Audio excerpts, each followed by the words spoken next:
नमस्कार, मी विशाल गोसावी. आपण बघत आहात प्रबंधभूमी महाराष्ट्र न्यूज. प्रबंधभूमी महाराष्ट्र न्यूजच्या माध्यमातून विधानसभा निवडणुकीच्या पार्श्वभूमीवरती जे काही नाशिक जिल्ह्यातील महत्त्वाचे व्यक्ती आहेत, जे या ठिकाणी उमेदवारी करीत आहेत, त्याच ठिकाणी त्यांची उमेदवारी ही मतदारसंघासाठी महत्त्वाची मानली जात आहे. अशा विविध मान्यवरांशी आतापर्यंत आपण मुलाखती घेतल्या आहेत, परंतु एक मान्यवर असे आहेत जे शेतकरी पुत्र आहेत, शेतकऱ्यांमधलेच आहेत आणि शेतकऱ्यांना वाटतं की हे आपलेच आहेत. असं कोण व्यक्तिमत्व आहे तर बघूयात. आज आपल्यासोबत चर्चा करायला गणेश भाऊ निंबाळकर हे आपल्यासोबत आहेत. गणेश भाऊ, मी आपले प्रथमतः प्रबंधमध्ये स्वागत करतो. धन्यवाद सर. नक्कीच भाऊ, आपण ज्या वेळेस लोकांमध्ये जात आहेत, आम्ही इंस्टाला बघितलं असेल, सोशल मीडियाच्या माध्यमातून बघितलं असेल, एक उमेदवार म्हणून किंवा एक राजकीय व्यक्ती म्हणून आपली चर्चा वेगळी आणि हा आपला माणूस आहे ही चर्चा वेगळीच आम्हाला बघायला मिळत आहे. त्या आपण या संपूर्ण विषयाला हात घालणार आहोत. राजकीय विषय देखील आपण या ठिकाणी बघणार आहोत. परंतु हे गणेश भाऊ निंबाळकर आहेत, यांची कौटुंबिक पार्श्वभूमी काय सांगता येईल? मी एक छोट्याशा गावातला आहे. म्हणजे माझ्या गावाची लोकसंख्या मिनिमम 800-900 आहे. त्या 800-900 लोकवस्तीचं दहिवतगाव, चांदवड, लासलगाव हायवेवरती ते गाव आहे. तिथलं एक आम्ही 2 भाऊ, वडील, आई आणि 5 काका असं आमचं कुटुंब. आणि त्या कुटुंबाचा मुख्य व्यवसाय शेती आहे. त्या शेती मातीत काम करत असताना मागच्या कालखंडामध्ये जेव्हा कारभारी म्हणून घराच्या काही भूमिका घेण्याची वेळ आली आणि त्यावेळेस कारभारीपणातलं अपयश जे दिसलं, जे बोचलं, ते कारभारीपणाचं अपयश म्हणजे आमचा हा प्रवास आहे. माझ्या कौटुंबिक पार्श्वभूमी सांगून मी राजकारणात नाही आलो. कुटुंबासारखे अनेक कुटुंब आहेत, त्यांच्या पार्श्वभूम्या अशा आहेत हे सांगण्यासाठी, त्यात बदल करण्यासाठी आपण या असलेल्या राजकारणाकडं पाय ठेवला आहे. कौटुंबिक पार्श्वभूमी सांगत असताना आई, वडील, भाऊ, भाऊजाई, पत्नी, मुलं, पुतण्या यांचे माझ्यावर प्रचंड उपकार आहेत की या क्षेत्रात मला ते काम करू देण्यासाठी वाव देत आहेत. नक्कीच आपण या ठिकाणी सामाजिक कार्यात होतातच, परंतु या सामाजिक कार्याची खरी आवड कुठून लागली? आपण कसे आलात या सामाजिक कार्यामध्ये? सामाजिक कार्याची आवड म्हटलं म्हणजे स्वतःच्या अडचणी, त्या अडचणी सोडवताना होणारा त्रास, पीक पाण्याचे प्रश्न आहेत. मी डाळिंब आणि द्राक्षाचा उत्पादक आहे. मला प्रचंड डाळिंबाच्या शेतीची आवड आणि त्यातनं जेव्हा डाळिंबाची शेती करायला सुरुवात केली त्यावेळेस पहिल्यांदा 2012 ते म्हणजे 9ला लागवड केली. 11, 12, 13पर्यंत मी त्याचं उत्पन्न घ्यायला सुरुवात केली आणि एका वर्षी 72 ते 82 रुपये डाळिंबाचे रेट गेले आणि पहिल्यांदा आमच्या घरी लक्ष्मीपूजनाला 4 लाख रुपये व्यापाऱ्याने ॲडव्हान्स दिला आणि तो प्रचंड आनंदाचा दिवस आमच्याकडे होता. 40-50 रुपयावर दिवाळी साजरी करणारी कुटुंब आणि 4 लाख रुपये अचानक आपल्या कुटुंबात आले. तो आनंदाचा दिवस. त्या आनंदामध्ये आम्ही लगेच पुढे डाळिंबाची लागवड केली आणि दुष्काळ चालू झाला. दुष्काळामध्ये आम्हाला काही डाळिंब काढावे लागले. आम्ही विकत पाणी आणून 2018पर्यंत मी शेती करण्याचा प्रयत्न केला, विकत पाणी आणून. 2009ला लागवड केली आहे. 2018ला आम्ही डाळिंबाची बाग तोडली, द्राक्षाची बाग तोडली. तो दिवस आणि लागवड केली तो दिवस आणि डाळिंब तोडले त्या दिवसापर्यंत मी जवळपास 17 ते 18 लाख रुपये डाळिंबावर फक्त पाणी विकत घेण्यासाठी खर्च केले. तो किती मोठा प्रश्न आहे याची जाणीव मला आहे. तरी देखील मी सभांमध्ये पाण्याचा प्रश्न बोलत नाही, कारण मला माहिती आहे लोकांमध्ये त्या पाण्याच्या प्रश्नाविषयी चीड आहे. बरोबर. लोक आपण बोलतो ती गोष्ट खोटी आहे असं लोकांना वाटतं, कारण अजून खरं काहीच घडलं नाही त्या पाण्यासंदर्भात. जर लोकांनी संधी दिली तर त्या सदनाला ही अडचण काय आहे हे मात्र दाखवून देईल. ज्या परिस्थितीत आम्ही शेती करत असतो त्या शेती व्यवसायाची नेमकी अडचण काय याचे बेसिक्स माझ्याकडे पक्के आहेत. बरोबर. आणि त्याच्यावर काम करण्यासाठी आम्ही या राजकीय प्रवासाचा हा भागाला सुरुवात केली. तसा राजकीय नाहीच आहे हा प्रवास, सामाजिक आहे. मुद्दा काय आहे का अडचण माझी एकट्याची आहे का? पाणी फक्त माझ्याच शेतीला नाही आहे का? जेव्हा मी माझ्या शेतीचं पाणी शोधायला गेलो तेव्हा समाजाच्या शेतीला पाणीच नाही आहे. ते भांडलो, कुणी माझी मदत केली नाही, डाळिंब उपटला, मदत केली नाही, पण भांडलो. तर मी माझ्यासोबत 72 लाख रुपये सर्कलमधील अनेक शेतकऱ्यांना फळबागाचे मिळवून दिले. तेव्हा कळालं हे काम किती महत्त्वाचं आहे. नक्कीच. आपण सामाजिक क्षेत्रात काम करत असताना राजकीय तो विषय पकडला तर आपण त्या ठिकाणी ग्रामपंचायत स्तरावरती काम केलेलं आहे. कृषी उत्पन्न बाजार समितीमध्ये आपण त्या ठिकाणी विजयी देखील झाल्या होतात. अजून आपलं कृषी उत्पन्न बाजार समितीमध्ये काम सुरू आहे. एकंदरीत ह्या कालावधीमध्ये कोणते प्रश्न सोडवले गेलेत किंवा या माध्यमातून, राजकारणाच्या माध्यमातून जनतेला आपण काय देऊ शकलात? मी ज्यावेळेस सुरुवातीला 2009ला 9-10ची ग्रामपंचायतीची निवडणूक जिंकलो त्यावेळेस पॅनल जिंकला आणि काही तालुकास्तरीय हस्तक्षेप झाले आणि मी सरपंच नाही होऊ शकलो. ते सीट पळवापळवी वगैरे झाली आणि मी त्या दिवशी सांगितलं की आपल्याला राजकारणात पडायचं नाही. मग मी मधला हा डाळिंबाचा शेतीचा प्रवास केला, उत्तम अर्थार्जन करण्याचा प्रयत्न केला. दुष्काळाला ते सोडलं आणि गावानं परत एकदा सांगितलं की तुम्ही राजकारणात या. गावानं या 2003 म्हणजे 10 वर्षानं माझ्या हातात 85% लोकांच्या मताधिक्यानं सत्ता दिली आणि 6च महिन्यात जवळपास जे गाव छोटं आहे, ज्या गावात एक व्यवस्थित रस्ता नव्हता, ज्या गावामध्ये कुठल्याही पद्धतीचं स्ट्रक्चर वर्क उभं केलं नव्हतं, रचनात्मक काम उभं केलं नव्हतं, त्या पहिल्या 3 कॅम्पमध्ये अगदी गोरगरीब लोकांचं आरोग्य तपासून घेतलं. काही महिला अशा होत्या का ज्यांना विसरायला व्हायचं, वृद्ध महिला होत्या, आदिवासी महिला होत्या. शांता नानी आमची होती, ती उर्दुळकडे जायची तर ती म्हणायची दैवत कुठं आहे, उर्दुळ रस्त्याने जायची, दैवतमध्येच असायची. ते तिचा BP वगैरे शुगर या सगळ्या गोष्टी डिटेक्ट झाल्या. त्यांना आम्ही फ्री गोळ्या औषधं दिली. या बेसिक्सवर आम्ही काम करत असताना आमच्या लक्षात आलं की बुवा आपल्या गावखेड्यातला माणूस आरोग्याकडे दुर्लक्ष करतोय. मग काही मित्रांनी, आमच्या जे गावातले बाहेर गेलेले मित्र आहेत, त्यांनी गोळ्या औषधावर काम केलं. आज देखील ग्रामपंचायतीमध्ये मोफत ज्या महत्त्वाच्या गोळ्या औषधं आम्ही ग्रामपंचायतीत मोफत देतो. आणि त्याच्यानंतर कुठलंही काम असू दे, कोणाच्या घरी जायचं नाही. कुठलाही शासकीय लोकप्रतिनिधी आला तो ग्रामपंचायतीत बसेल. कारण ग्रामपंचायतीत आम्ही हॅपी वेनेसडे नावाची संकल्पना राबवली. म्हणजे तो आनंदी बुधवार असला पाहिजे. त्या दिवशी ग्रामपंचायतीत गेल्यानंतर किमान त्याला जातीच्या दाखल्यापासनं तर भूमिहीन असल्याच्या दाखल्यापर्यंत किंवा शेतकरी असल्याच्या दाखल्यापासून तर उत्पन्नाच्या दाखल्यापर्यंत आम्ही एकाच विंडोवरती ग्रामपंचायतीच्या त्या असलेल्या ऑपरेटरच्या माध्यमातून मिळवून देण्याचा प्रयत्न केला. किंबहुना ज्यावेळेस BDO आढावा घेत होते की या ज्या फॅसिलिटीज आहे शासनाच्या, कोणत्या CSC सेंटरच्या, आपण ज्याला केंद्र केशी म्हणतो, केंद्र संचालक, त्याच्या माध्यमातून कोणाचं हेच काम चालू आहे, तर तेवढ्या मीटिंगमध्ये फक्त दैवतचे ग्रामसेवक उभे राहून म्हटले की आम्ही भूमिहीनचे दाखले देतो, शेतकरी असल्याचेही दाखले देतो, उत्पन्नाचेही दाखले देतो, अगदी जातीचे दाखले सुद्धा आम्ही निवड करून घेतो आणि त्याला काही कालावधीमध्ये, विहित कालावधीमध्ये आम्ही त्या ठिकाणी त्याला ते दाखले देतो. इतकं एकाच ठिकाणी आम्ही काम केलं. विचारून बघा गावामध्ये. दुसरी गोष्ट, शेती आणि शेतीशी निगडीत प्रश्नांसाठी कृषी विभागाच्या अधिकाऱ्यांना सांगितलं तिथंच बसत चला. तलाट्यांचा एक वार तिथे ठेवला नाही तर आमच्या गावाला तलाठी याच्या आधी बसायचं नाही. एक 3-4 किलोमीटर दरसवाडीला जावं लागतं. तिथं जायला म्हाताऱ्या माणसांना गाडी नाही, काहीच नाही, ज्यांच्या घरी पोरं नाही, त्यांना मोटरसायकल नाही, त्या लोकांना तिकडे जाणं, उतारा काढणं फार क्लिष्ट प्रक्रिया होती किंवा तलाट्याशी संपर्क साधणं क्लिष्ट होती.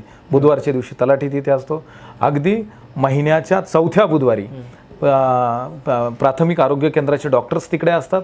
ते कॅम्पेनिंग करतात, कोणाचं काय आहे प्राथमिक स्तरावरती ते आरोग्य तपासलं जातं आणि डिटेक्शन असेल तर त्या गोळ्या औषधातून पूर्ण केलं जातं. जर काही वेगळं असेल तर तपासणीसाठी पुढवलं झालं. अशा पद्धतीचे केलं. दुसरी गोष्ट, गावामध्ये आमच्याकडे जवळपास आज माहितीला 2,000 ते 2,500 वृक्ष आम्ही लावली आणि जोपासली सुद्धा. अगदी पिण्याला पाणी नव्हतं गावामध्ये तरी आम्ही वृक्ष लागवड केली. जाऊन बघा. त्याच्यामध्ये आम्ही पुत्रंजीवा, शेंदुर्णी, आम्हाला पंचवटी हॉटेलचे क्युरेटर्स त्यांनी ते आम्हाला औषधी वृक्षांची जोपासना करण्यासाठी गार्डन आम्ही तिथे बनवलं. त्याला DPDCच्या माध्यमातून कंपाऊंड आणलं आणि ते सगळ्या गोष्टी सुरक्षित केल्या. त्यात संघर्ष बराच झाला पण केल्या. गावात रस्ते केले. हे अवघं 6 महिन्यात केलं. याच्या आधी 5, 10, 15, 20 लाख रुपये 5 वर्षात यायचे. आम्ही जवळपास 80 लाख रुपये गावात 6 महिन्यात खर्च केले. आणि तेही लोकांची समिती बनवून पहिल्याच वर्षी आम्ही ग्रामपंचायतीचा पैचा अहवाल लोकांच्या ताब्यात दिला. हे आम्ही पै खर्च केले. हे आमचा अहवाल आहे, आम्ही लोकांच्या ताब्यात ठेवला. हे करत असताना एवढी भूमिका तालुकास्तरीय अंगावर घेऊन हे सगळं करायचंय तर निश्चितच त्रास होतोय. नक्कीच. परंतु आपण बघितलं की एक छोट्याशा गावामधून आपण सुरुवात केली. जेव्हा हा छोट्याशा गावामधून येणारा एक सामाजिक कार्यकर्ता असेल किंवा एक व्यक्ती असेल, तो ज्या वेळेस तालुका स्तरावरती काम करतो त्यावेळेस त्याला खूप अडचणींना सामना करावा लागतो. तशा काही अडचणी आपल्याला आल्यात? माझं गाव छोटं आहे. ही एवढी एक अडचण मला सुरुवातीला वाटायची. पण ज्यावेळेस गाव छोटं असलं, म्हणजे छोट्या गावातला शेतकरी आणि त्याच्या कांद्याला कमी भाव असतो, मोठ्या गावातला शेतकरी त्याला जास्त भाव असतो असं काही नाही. छोट्या गावातल्या शेतकऱ्याला 1840 तेवढ्यालाच घ्यायची आहे, त्याला डिझेल तेवढंच खर्च करायचं आहे, त्याला नांगरणी तेवढीच करायची आहे. या भूमिका ज्यावेळेस आम्ही शेतीच्या घेऊन बाहेर पडलो, लोकांशी संपर्क साधून, संवाद साधून त्यांना एकजुटीनं पुढे जाण्यासाठी भाग पडलं. मागच्या काळात 7 डिसेंबर 2023ला निर्यात बंदी झाली. प्रचंड संताप व्हायचा. त्या संतापामध्ये काही सहकारी मित्र सोबतीला घेऊन जे आम्ही आंदोलनं केली त्या आंदोलनातून एक गोष्ट समजली, गाव छोटं आहे पण प्रश्न मोठे आहेत आणि सगळ्या गावचे आहेत, म्हणून सगळी गावं एकत्र आणण्यात आम्ही यशस्वी ठरतोय. नक्कीच. आता या ठिकाणी सर्वात महत्त्वाची भूमिका ठरते ती आपली शेतकरी आंदोलनाची. आपण हे शेतकरी चळवळ, शेतकरी आंदोलन संपूर्ण महाराष्ट्रभर या आंदोलनानं बघितलं. नाशिक जिल्हा ज्या वेळेस कांदा प्रश्नी पेटला असेल त्यामध्ये अग्रगण्य नाव आहे गणेश भाऊ निंबाळकर. या शेतकरी जी चळवळीविषयी काय सांगशाल? ही खरं तर मी सांगितलं ना, ज्यावेळेस माझ्या डाळिंबाची बाग जळते, द्राक्षाची बाग जळते, ती चळवळ आपसूक चालू होते. मला असं वाटतं की मला कोणीतरी समजतंय आणि ते समजत असून शांत बसणं म्हणजे हे शंडपणाचं लक्षण आहे. मला समजतंय ते मी मांडीन आणि त्याच्यासाठी भांडीन, हे म्हणजे शेतकरी चळवळ. हे करत असताना राजूभाऊ शेट्टी आणि बच्चूभाऊ कडू यांच्याकडे प्रचंड आकर्षित झालो. कारण मागच्या कालखंडामध्ये आंदोलन करत असताना जेव्हा कायद्याच्या चौकटीत आम्ही सापडलो, मदत म्हणून किती लांबची लोक आहेत, त्यांना सांगितलं शेतकऱ्याच्या पोरांना अशा पद्धतीने अटक करणार असेल तर महाराष्ट्राला सुद्धा आम्ही त्या ठिकाणी पेटवून देऊ. महाराष्ट्र पेटवू की नाही, शेतकऱ्यांच्या पोरावर हात नाही टाकला पाहिजे. म्हणून आजूबाजूच्या या सर्कलमध्ये असुरक्षित वाटत असताना त्या दोघा नेत्यांच्या त्या वाणीनं आम्हाला सुरक्षित वाटायला लागलं, म्हणून आम्ही त्यांना फॉलो करायला लागलो. नक्कीच ते फॉलो करणं इथपर्यंत आलंय. नक्कीच. हा चांदवड देवळा विधानसभा जो आपला मतदारसंघ आहे हा भाजपाचा बालेकिल्ला म्हणून बघितला जातो. आणि ज्यावेळेस गणेश निंबाळकर सारखा एखादा व्यक्ती ह्या सरकारवरती बोलत असेल, टीका करत असेल, या दरम्यानची तालुक्यातून भूमिका काय होती आपल्या संदर्भात? ज्यावेळेस कांदा प्रश्न आपण गावोगावी फिरलात की ज्यांनी केली निर्यात बंदी, त्यांना आपण मतदान बंदी, यासारख्या भूमिका आपण ज्यावेळेस मांडल्या, त्यावेळेस तालुक्यातून कसा रिस्पॉन्स मिळाला? नाही, खरं तर हा कुणाचा बालेकिल्ला हे म्हणण्यापेक्षा इथं समूळ शेतकरी आहे. हा शेतकऱ्याचा बालेकिल्ला आहे. हा उत्तर महाराष्ट्र एक पिकाचा शेतकरी आहे. कुठलं पीक आहे? कांदा. हा ही चळवळ चालू केली त्यावेळेस आम्ही मोदी गांधीवर नाही बोललो, इतकी लेवल नाही आपली. हा शेती मातीवर बोललो. शेती मातीवर बोललं तर सहकाऱ्यांना, गावकऱ्यांना, अनेक गावच्या शेतकऱ्यांना ही गोष्ट कळाली, एकत्र आले. नवे उत्तर महाराष्ट्रात ही गोष्ट कळली आणि हो, ती प्रॅक्टिकली लोकांनी कबूल केली. नाहीतर उत्तर महाराष्ट्र काय कामाला सांगितलं जातं? उत्तर महाराष्ट्राचे आजचे हवामानाचे अंदाज कमाल इतके आणि किमान तितके. पण पहिल्यांदा अजितदादांच्या तोंडी उत्तर महाराष्ट्रातल्या कांदा पिकानं गडबड केली. नरेंद्र मोदींच्या तोंडी उत्तर महाराष्ट्राच्या कांद्याची पिणं, आणि ज्यानं गडबड केली त्या पियुष गोयलांच्या तोंडी आहे. त्यांनीच खरी गडबड केली. आणि त्या गोष्टीत आम्ही जागवू शकलो शेतकऱ्यांना, आम्ही बांधू शकलो शेतकऱ्यांना. क्रेडिट नाही घ्यायचं आहे आम्हाला, पण आनंद या गोष्टीचा की शेतकरी बांधला गेला. नक्कीच. ज्यावेळेस कांदा प्रश्न पेटलेला होता, निर्यात बंदीसारखा विषय मोठा होता, त्यावेळेस या लोकसभेच्या निवडणुका लागल्या. नक्कीच आपला हा मतदारसंघ आहे, दिंडोरी मतदारसंघामध्ये येतो. दिंडोरी लोकसभा मतदारसंघामध्ये कांदा प्रश्नाचा मोठा फटका सगळ्या तालुक्यात बसला, पण आपल्या मतदारसंघाने पुन्हा एकदा भाजपला कौल दिला. काय सांग? आपल्या मतदारसंघामध्ये तुम्ही ज्यावेळेस चांदवड आणि देवळा यातली मागची आघाडी किती आहे भारती पवारांना ते बघा. माझ्यामध्ये 79,000 का 89 अशी काहीतरी आघाडी आहे. आणि ह्यावेळेस चांदवड तालुक्यात भगरे सरांना 5,000 मताची आघाडी आहे. आणि त्या दुसरे जे डुप्लिकेट भगरे आहे त्यांना सुद्धा 4 का 4,500 मतं आहे, नाही 7,000 मतं आहे. 12,000 मताची आघाडी दिली आहे. कसा कौल दिला म्हणता येईल? शिवाय भगरे सर एकदा येऊन गेले तेवढाच काय प्रचार, त्याच्यानंतर गावामध्ये बॅनर नाही, कुठलं पद्धतीचं पॉम्पलेट नाही, कुठलं माहितीपत्रक देण्यासाठी कोणी आला नाही. तरी देखील एवढ्या मोठ्या प्रमाणात भाजपकडून त्या ठिकाणी कॅम्पेनिंग झालं नंतरच्या 15 दिवसात. तरी सुद्धा भगरे सरांना 12,000 मताची आघाडी येते. हा शेतकऱ्याचाच रोष आहे. कंपॅरिझन नीट बघितलं पाहिजे. देवळा तालुक्यात काय झालं, तिथं कॅम्पेनिंग करण्यासाठी स्ट्रेंथ लागल्या गेली. तिथं गिरीश महाजन वगैरे ही मंडळी येऊन बसली. लोकांना त्या पद्धतीनं त्यांनी व्यूहरचनेत अडकवलं, म्हणून ते तसं झालं.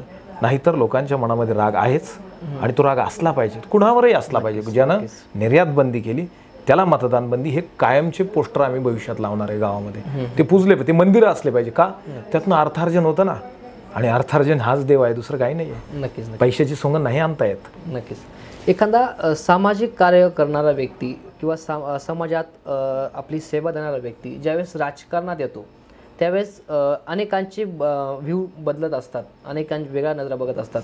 त्यावेळेस आपण प्रहार संघटना निवडली. प्रहारच्या या ठिकाणी उमेदवारी आपण या चांदवड देवळा मतदारसंघात करतात. प्रहारच का वाटलं असं आपल्याला? राजकारण नाही आहे का याच्या आधी तालुक्यात, जिल्ह्यात? आहे. पक्षाचे आमदार नाही आहे का? आहे. मग त्या पक्षाच्या आमदारांचे मतदारसंघ शेतकरी नाही आहे का? आहेत. मग जर त्यांच्या शेतकऱ्यांचा कांद्याची निर्यात बंदी होते आणि त्यांना तिकिटामुळे बोलता येत नसेल तर अशा तिकिटाची मला गरज नाही.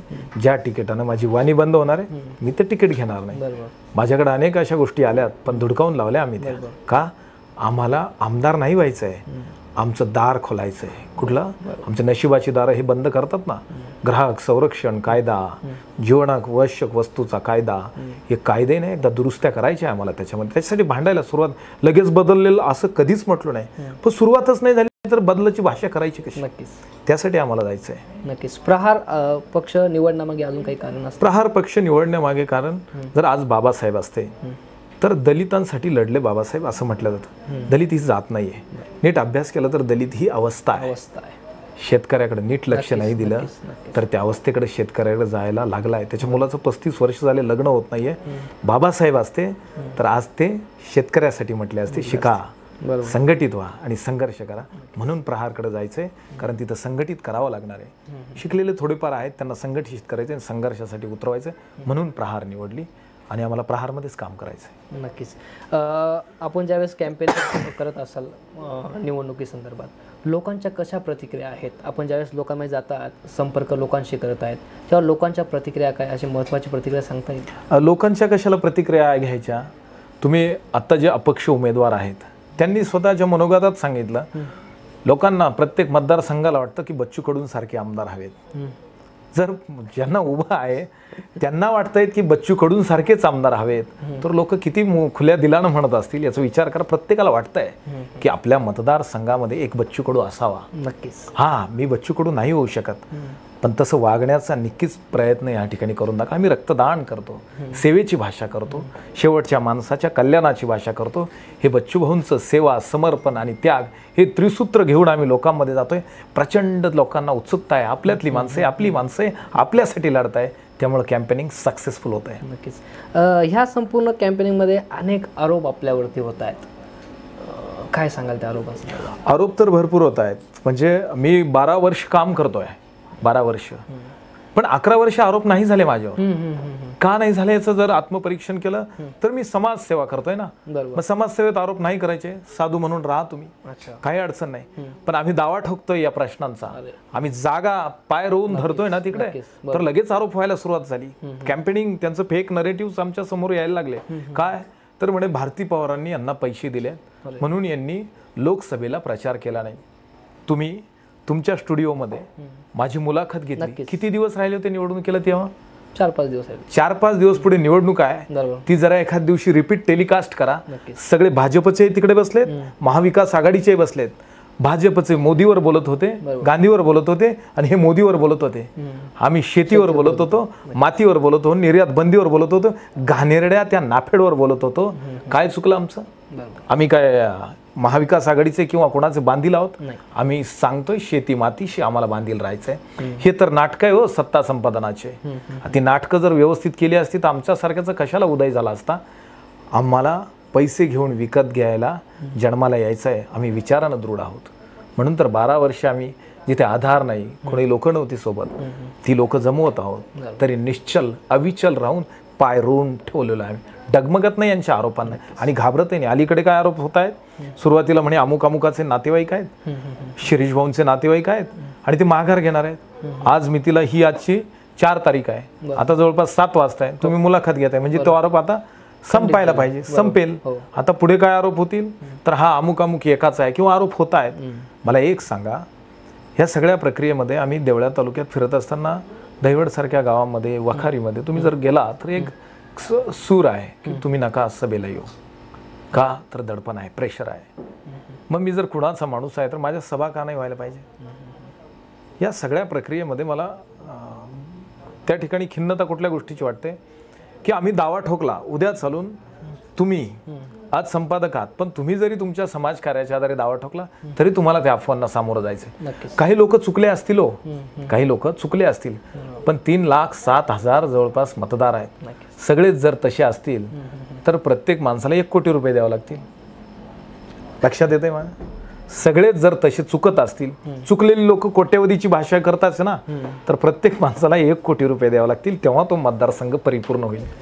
मग ह्या अफवांना काय अर्थ आहे? आज माझ्यावर जे आरोप करतायत किंवा जिडून आरोप उत्पन्न झाले त्या आरोपांचे धनी कुठे आहेत आता? बरोबर. ते कुठे आहे? त्याबद्दल नाही तुम्ही प्रश्न विचारणार का मला? नक्कीच विचारू ना. आता महाविकास आघाडीचा उमेदवार डिक्लेअर झाला गेल्या 4-5 दिवसांपासून. त्याच्या आधी महायुतीचा उमेदवार या ठिकाणी घोषित झाला होता. उमेदवार घोषित झाल्यानंतर त्या ठिकाणी अनेक नेत्यांची चलबिचल सुरू झाली. आपण ते नेत्यांना आपल्याला पाठिंबा मिळावा किंवा ते आपल्याकडे यावेत असा काही प्रयत्न केला होता का? नाही. काय झालं, त्यांचं कॅम्पेनिंगच वेगळं आहे. माझ्यासारख्याला तिथं स्थान नाही असं माझ्या अनेक लोक म्हणजे आता आमचे कुंभारे साहेब असतील, संजय जाधव साहेब असतील, यांनी कार्यकर्ता मेळावा घेतला. कार्यकर्ता मेळाव्यामध्ये त्यांनी सांगितलं की कोणाला पाठिंबा द्यावा व हे कार्यकर्त्यांनी आम्हाला या ठिकाणी नमूद करावं. त्यावेळेस आपल्याला ज्यावेळेस लक्षात येत होतं की हे मंडळी नाराज आहे, त्यावेळेस आपण त्यांच्याशी संपर्क केला का किंवा ते आपल्याकडे आले पाहिजे किंवा त्यांचं पाठबळ आपल्याला मिळालं पाहिजे असा काही प्रयत्न झाला का आपल्या? एखाद दुसऱ्या व्यक्तीशी मी केला, नाव घेणार नाही इकडे, पण घरी गेलो, त्यांना विनंती केली. ज्येष्ठ लोक आहेत, पण त्यांचा एकंदरीत दृष्टिकोन बघितल्यानंतर मी म्हटलं आता आपण सामान्य लोकांच्याच कवेत गेलेलं बरं, सामान्यांशी संपर्क करून आपला संपर्क वाढवू. आणि त्यांची ही मोठी मंडळी आहेत, ही सगळीच मोठी माणसं आहेत, राजकारणात मोठं नाव आहे यांचं. ह्या लोकांनी बंड केलं आहे, त्याच्यामुळे त्यांचं ते बंड आहे, त्यांना ठरवायचं आहे त्यांनी कोणाकडे मत द्यायचं. मला मात्र त्या ठिकाणी सहकार्य यांचं मिळू शकत नाही हे माझ्या लक्षात आलं होतं. आणि तो त्यांचा विषय, लोकशाही आहे, त्यांनी कुणाला पाठबळ द्यायचं, का द्यायचं याची कारण मीमांसा त्यांच्याकडे असेल म्हणून त्यांनी दिलं असेल त्यांना पाठबळ, आम्हाला नाही दिलं पाठबळ. नक्कीच. यामध्ये सर्वात महत्त्वाचा विषय असा येतो की ज्यात आपल्यासमोर जे उमेदवार आहेत ते बलाढ्य आहेत आर्थिक दृष्टिकोनातून किंवा आता त्यांना मिळाला पाठबळ आहे, पाठिंबा आहे या दृष्टिकोनातून. ही निवडणूक आपण कशी बघत आहात? हे संपूर्ण गोष्टींचा सामना कसा करणार आपण येणाऱ्या दिवसात? नाही, मुळात म्हणजे मी सांगितलं ना, मी मुद्द्यावरचा राजकारणाचा गडी आहे.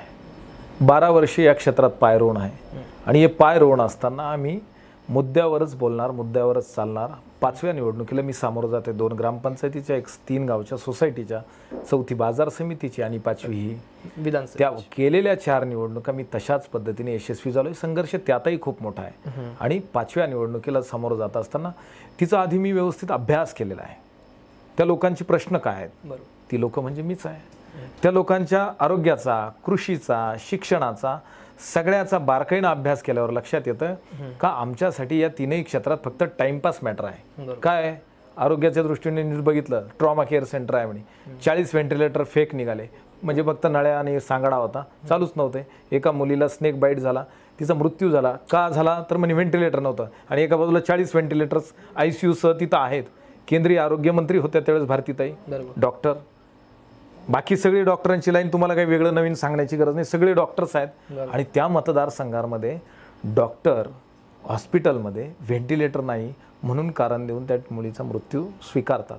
दुसरी गोष्ट, एवढे डॉक्टर असणाऱ्या मतदारसंघामध्ये हॉस्पिटलची काय अवस्था आहे का त्या ठिकाणी डॉक्टर पुढच्या सह्या करून जातात, म्हणजे एकाच दिवशी हजेरी लावतात आणि पुढच्या सह्या करून जातात. आमच्याकडे पुरावे, आम्ही अर्ज केले, पण त्याला गांभीर्याने घेतलं जात नाही व्यवस्थेमध्ये. काही डॉक्टर येतच नाही. एवढ्या सगळ्या व्यवस्थेमध्ये एक अपघात होतो बसचा, त्यामध्ये डझनावर लोक जखमी होतात, गंभीर जखमी होतात, काहींचा मृत्यू होतो. आणि एक सुद्धा पेशंटला तिथं उपचारासाठी ठेवू शकत नाही. एवढं मोठं ट्रॉमा केअर सेंटर नाही आहे, ते ड्रामा केअर सेंटर आहे. ड्रामा आहे तो फक्त. लक्षात येईल, हे तकलादू व्यवस्थेवर काम करायचं आहे. आणि या तकलादू व्यवस्थेवर काम करण्यासाठी आपल्याला पाय रोवली पाहिजे. शिक्षण, कृषी, सगळ्यात तसंच आहे. फार वेळ लागेल या गोष्टी बोलायला, पुराव्यासकट बोलू शकतो आपण. म्हणून आपण या ठिकाणी या पद्धतीनं या राजकारणाकडे बघतोय. नक्कीच आपल्याकडे वेळ कमी आहे, परंतु येणाऱ्या काळामध्ये जसं आपल्याला वेळ उपलब्ध होईल आम्ही नक्कीच इथून पुढे काही मुद्दे आहेत, म्हणजे 30 मिनिटांमध्ये 25 मिनिटांमध्ये हे आपले सर्व मुद्दे कव्हर होणं शक्य नाही, परंतु आपण नक्कीच येणाऱ्या काळात देखील आपल्याशी संपर्क साधणार आहोत. आपलं जे व्हिजन आहे किंवा आपलं या ठिकाणी जे जनतेला सांगायचं आहे ते प्रबंधभूमीमार्फत नक्कीच आपण येणाऱ्या काळात देखील मतदारसंघापर्यंत पोहोचणार आहोत. परंतु आपली ही मतदारसंघातील जनतेला आपण काय आव्हान कराल? नाही, मतदारसंघातील जनता तशी सुज्ञ आहे म्हणून तर माझ्यासारख्याची एवढी हाईट तयार झाली आहे. ही उंची गाठणं सोपं नाही आहे. मी 500 लोकवस्तीतला आहे कायम सांगतो आणि ते खरं आहे. 500 लोकवस्तीतल्या मुलाचे प्रश्न आणि आपले प्रश्न सारखे आहे. तो आपला आहे, आपल्यातला आहे म्हणून त्यांनी ही उंची गाठली. यामध्ये काही गोष्टी खटकणाऱ्या आहेत. त्या खटकणाऱ्या गोष्टी पुढच्या इंटरव्ह्यूमध्ये संधी दिल्या तर मांडूच. आणि त्या खटकणाऱ्या गोष्टी लोकांना कळायला पाहिजे. त्या कळाल्या तर निश्चितच या राजकारणामध्ये फेरबदल होणार आणि एका खऱ्या अर्थानं शेतकऱ्याच्या आंदोलनाच्या विजयाची नांदी सुरू होईल. ती विजयाची नांदी आपण रोवण्यासाठी या निवडणुकीकडे बघू. आमचा अनुक्रमांक असेल 4 आणि आमची निशाणी आहे बॅट चौका. बैट के साथ में चौका लगाएंगे और मौका दिलाएंगे किसानों को. यासाठी आम्ही ह्या निवडणुकीत बघतोय. नक्कीच गणेश भाऊ, तुम्ही आम्हाला वेळ दिला. तुम्ही बोलले की तुमची निशाणी बॅट आणि तुम्ही त्या बॅटने चौका मारणार आहे. आम्ही अशा अपेक्षा करतो तुम्ही छक्का मारावा त्या बॅटने. आणि आपल्या ज्या पुढील इच्छा आकांक्षा असतील किंवा आपले ज्या पुढील प्रवास आहे त्याला आम्ही शुभेच्छा देतो. त्याच पद्धतीने आपण जो वेळात वेळ आम्हाला दिला त्याबद्दल मी आपले आभार व्यक्त करतो. धन्यवाद. धन्यवाद. तुमचे पण मनापासून आभार. धन्यवाद. थँक्यू.